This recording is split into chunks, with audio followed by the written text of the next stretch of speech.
안녕하세요. 생활낚시 강입니다.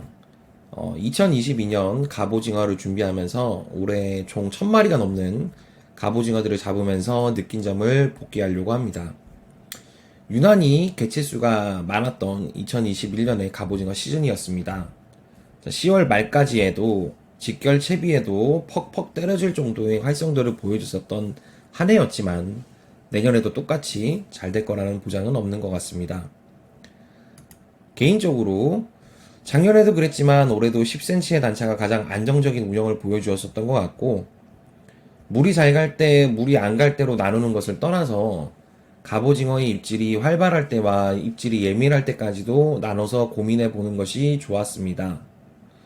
조류가 상황이 낚시하기 좋은 상황에 너울까지 없는 날에는 직결 채비, 조류가 어느 정도 있고 너울도 어느 정도 있으면 가지 채비, 이렇게 나누는 것도 좋겠지만은 입질이 활발할 때는 직결 채비로 석공전에 좀 대응을 해주고, 입질이 예민할 때는 조류에 몸을 맡긴 애기의 갑오징어를 태워낸다고 생각할 때가 조가가 좋았던 것 같습니다. 올해의 애기 중에 압도적이었던 것 중에서 가장 명성이 드높았던 것은 요지리 틴셀 수박이었습니다. 저는 다행히 재작년에 사놓았던 틴셀이 있어서 간간히 사용을 했었습니다. 사용하며 느낀 것은 이것이 절대 만능은 아니라는 것이었습니다. 올해 수많은 애기들을, 국내 애기들을 협찬을 많이 받으면서 테스트를 해본 결과를 객관성을 정말 100%로 말씀드려 본다면, TK 컴퍼니의 영웅애기, 시넥스사의 쪼꼬미애기, 나크사의 평광애기, 금린애기, 그리고 디오디오사의 레이저애기. 물론 일제애기들이 가장 안정적으로 나와주는 것은 너무나도 명백한 사실입니다. 이미 검증이 수년째 완료된 일제애기들이 많죠. 야마시타 AJ라든지 요즈리 틴셀 수박, 요즈리 레이저 핑크, 야마시타 레이저 핑크, 보라. 이것들은 무난하게 조가를 안정적으로 실패 없이 뽑을 수 있는 아주 좋은 애기들이기도 합니다. 하지만 저는 이 국산 애기들을 가지고 수십 회 요즈리 야마시타보다 좋은 조가를 내는 모습을 보여드렸으며, 배에 타신 분들과 라이브를 지켜보시는 수많은 분들께 국산 애기의 또 다른 희망과 면모를 보여드렸다고 생각합니다. TK 컴퍼니의 NSK 애기, 이건 그때 라이브로 백값을 한번 보여드렸었고, 제가 운영하고 있는 왓썹 패밀리 카페 회원분들한테는 원픽 믿음의 애기로 자리를 잡았습니다. 저보다 더 좋아하세요, NSK 애기를. 자, 물색이 좋고 일조량이 풍부할 때 꼭 한 번씩들 써보시기 바랍니다. 시넥스 쪼꼬미 애기, 그 중에서 특히 수박 색상도 매번 출조 시마다 항상 좋은 반응을 보여줬었습니다. 이것 또한 물색이 좋고 일조량이 좋을 때 한번 써보시기 바랍니다. 수심층은 20m에서 50m 구간 사이가 좋았습니다. 나크의 평강보라 애기는 20m 전후 구간에 물색이 좀 많이 어정쩡한 날에 예민했던 갑오징어 11호를 2분 간격으로 연속 히트를 하면서 12연타를 냈었습니다. 다른 애기들을 잘근잘근 씹어먹었던 기억도 있고, 하지만 지속성은 조금 떨어지는 단점이 있었습니다. 뒤늦게 만난 금린에서 나온 검은색 레이저 애기는 물색이 흐린 날 발군의 기량을 보여줬었습니다. 이렇게 올해는 루어의 패턴을 가지고 찾아가는 재미가 있었던 갑오징어 시즌이었습니다. 물론 요즈리 야마시타가 평타 이상은 해주는 애기는 분명히 맞습니다. 올해는 제 스스로에게 로드 운영법에 대해서 확신을 주는 해이기도 했습니다. 낚시하기 좋은 기상 여건이라는 가정 하에서 수심이 10m 안쪽 구간의 얕은 구간에서는 7대3 로드가 좋았고, 수심이 10m에서 20m인 구간에서는 8대2 로드가 좋았으며, 수심이 20m 이상에서는 9대1 로드가 좋았습니다.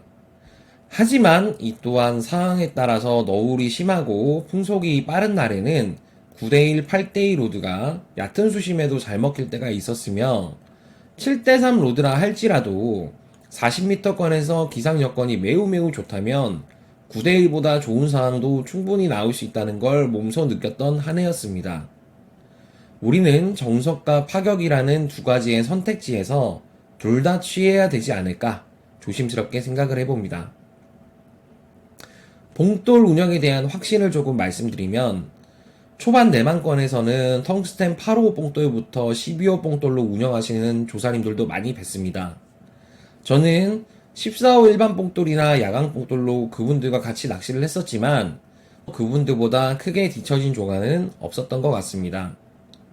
봉돌을 약하게 쓰게 됐을 때 장점은 분명 존재하지만 그 상황이 비껴가게 되는 경우 역시 매우 많습니다.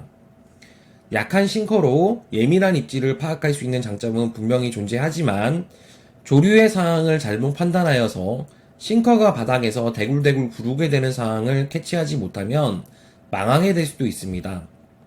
안면도권, 태양권, 보령권 기준으로 12호부터 20호까지 두루두루 챙겨가시길 권장드리며 수심층이 3에서 5m 구간에서는 10호에서 12호, 5m에서 10m 구간에서는 14호, 10m에서 20m 구간에서는 14에서 16호, 20m에서 30m 구간에서는 16에서 18호, 30m 이상의 구간에서는 18호 이상을 항상 사용했습니다.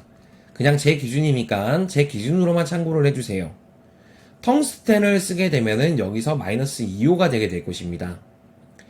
봉돌의 호수를 정하는 것은 단순히 위와 같은 수심권과 조류 상황과 관련이 있겠지만은 우리는 한 단계 나아가서 로드를 만든 메이커사에서 궁극적으로 가장 감도가 좋은 힘새에 맞게 봉돌 호수를 조정해 주는 건 역시 고려가 돼야 될 것입니다. 15m 구간에서 바람과 너울 없이 낚시하기 편한 상황이라면 저는 보통 14호를 보통 투입하는 저이지만 가령 예를 들어서 유속이 매우 빠르다든지 아니면 수심이 매우 깊다든지 했을 때 14호 일반 뽕돌을 넣는다기보다는 텅스텐 뽕돌을 사용해서 이러한 불리함을 극복하는 방법 역시 존재합니다. 올해 알자르 따까르센이라는 채비도 소개를 드렸습니다.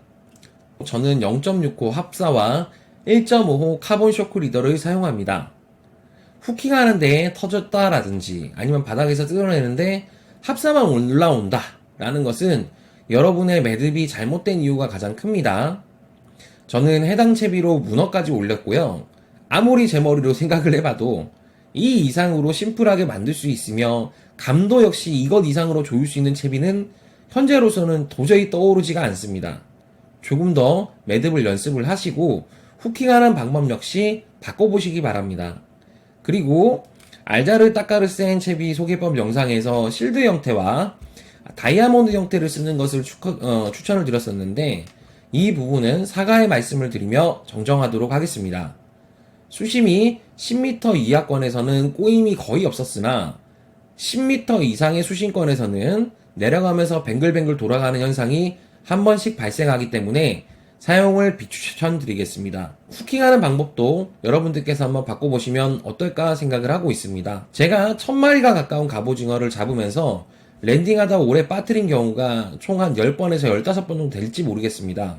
그것도 하루에 외연도 45m권을 출조한 날 4마리를 빠뜨렸었고 거의 한번 출조하면 빠질까 말까. 제가 사용하는 후킹 방법은 그냥 쭉 위로 드러내는 챔질 방법입니다.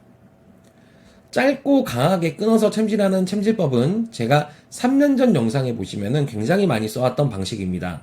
하지만 챔질 방법을 드랙을 완전히 잠궈 놓고 작년부터 쭉 들어 올리는 방식으로 바꾸고 나서는 4박 5일 동안 배를 타고 나가도 어깨가 하나도 아프지 않았고 갑오징어가 빠지는 횟수도 현저하게 줄어들었습니다. 이것은 그동안 여러분들과 라이브를 하면서도 보여드렸고 경험상으로 2년 동안 느낀 바이니 한번 여러분들도 시도해 보시는 것을 추천드리겠습니다. 갑오징어 잡는 방법은 바닥에서 봉돌을 살짝 들고 있어라가 정석이 맞습니다. 하지만 이런 방식으로는 11월에 예민한 갑오징어를 상대하기에는 부족한 부분이 많습니다. 물론 손이 아주 좋으신 분들도 가능합니다. 그래서 액션이라는 것이 조금 들어가야 되는데요. 손이 좋은 분들은 살짝만 건드려도 알겠지만 그렇지 못한 분들은 살포시 올라탄 그 저항감을 눈치채기라는 게 굉장히 쉽지가 않습니다. 그래서 저 같은 경우는 주로 사용하는 것이 드래깅 액션 조법과 슬로우 리프트 앤 폴 동작을 매우 중요하게 생각합니다. 제가 하는 팔 동작을 구독자분들께서는 봉산탈춤 조법이라 이름 붙여주셨지만 사실 그 일련의 동작들이 갑오징어의 저항감을 느끼기 위한 끝없는 행동입니다. 아주 빠르지 않은 템포로 바닥을 스쳐가면서 스치듯이 끌고 오면서 끝없이 저항감을 느끼려는 행동, 수많은 조법들이 있지만 그 중에서도 여러분들은 서밍 낚시법도 익히셔야 됩니다.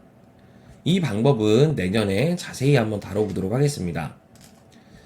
가지채비의 길이는 개인적으로 10cm 내외가 가장 적당하다 느꼈고, 여기서 조류와 바람이 아예 멈춰있는 상황이면은 3에서 5cm로 단차를 거의 줄여버린다든지 차라리 직결이 더 좋을 수가 있었습니다.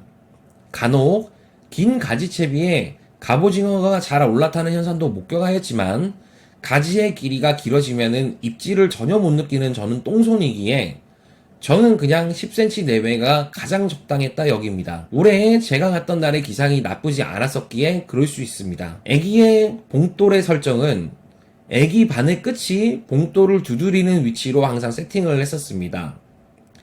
올해도 생활낚시강 유튜브를 사랑해주셔서 감사드립니다. 2021년 11월 18일, 19일 여수 갑오징어 출조에 최선을 다해서 마지막 방송을 진행하겠습니다. 많은 시청 부탁드리겠습니다.